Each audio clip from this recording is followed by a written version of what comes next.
আসসালামু আলাইকুম। আমার বিদ্যালয় প্ল্যাটফর্ম থেকে স্বাগত জানাচ্ছি। আমি মৃধা মেহেদি আজম।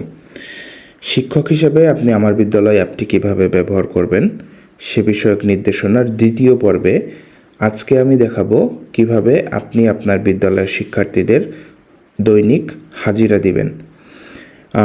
ইতিমধ্যে আশা করি আপনার প্রধান শিক্ষক আপনার নিবন্ধনটিকে অনুমোদন করেছেন এবং যখন আপনার প্রধান শিক্ষক তার স্কুল অ্যাপ থেকে আপনার রেজিস্ট্রেশন অনুমোদন করবেন তখন আপনি আমার বিদ্যালয় অ্যাপে প্রবেশ করলে এই স্ক্রিনটি দেখতে পারবেন হোম পেজের। এবং এখানে আপনি প্রথমেই দেখেন এখানে উপস্থিতি দিন এই বাটনটিতে আপনি ক্লিক করলে আপনার জন্য বরাদ্দকৃত যে শ্রেণী আছে সেই শ্রেণীগুলো আপনি দেখতে পারবেন।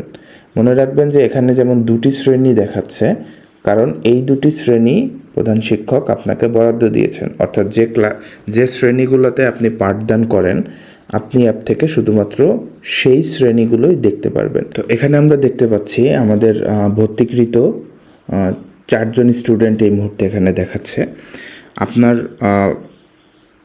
আপনার বিদ্যালয়ের সমস্ত শিক্ষার্থীকে যখন ভর্তি করা হবে তখন এই স্ক্রিনটাতে আসলে আপনি তাদের সবাইকে দেখতে পাবেন এবং এখানে সবাইকে ডিফল্ট হিসেবে উপস্থিত চিহ্নিত করা থাকবে। তো আপনার কাজ হবে, আপনি যদি কোনো শিক্ষার্থী অনুপস্থিত থাকে তাহলে শুধুমাত্র তাকে অনুপস্থিত মার্ক করা। যদি কোনো শিক্ষার্থী ছুটিতে থাকে তাহলে আপনি তাকে এখানে ছুটিতে মার্ক করবেন এবং তার সেক্ষেত্রে সে ছুটিতে আছে এই মর্মে চিহ্নিত হবে। এবং এরপর আপনি উপস্থিতি দেওয়ার পর সংরক্ষণ ও জমা দিন এই বাটনটিতে ক্লিক করে যখন জমা দিবেন তখন আপনার ওই দিনের উপস্থিতি দেওয়া সম্পন্ন হবে। সুতরাং খুব সহজেই কয়েক সেকেন্ডের মধ্যে আপনি উপস্থিতি দেওয়া সম্পন্ন করতে পারবেন। যদি সবাই উপস্থিত থাকে সেক্ষেত্রে আপনাকে কোনো বাটনে ক্লিক করতে হবে না, শুধুমাত্র উপস্থিতি জমা দিলেই হয়ে যাবে।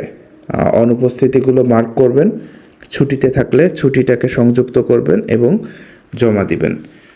শিক্ষার্থী যদি অভিভাবক অ্যাপের মাধ্যমে ছুটির আবেদন করে এবং প্রধান শিক্ষক সেটাকে অনুমোদন করে তাহলে আপনাকে ছুটিতে যুক্তও করতে হবে না, সরাসরি শিক্ষার্থী ওই দিনের হাজিরাতে ছুটিতে আছে মর্মে যুক্ত হয়ে যাবে।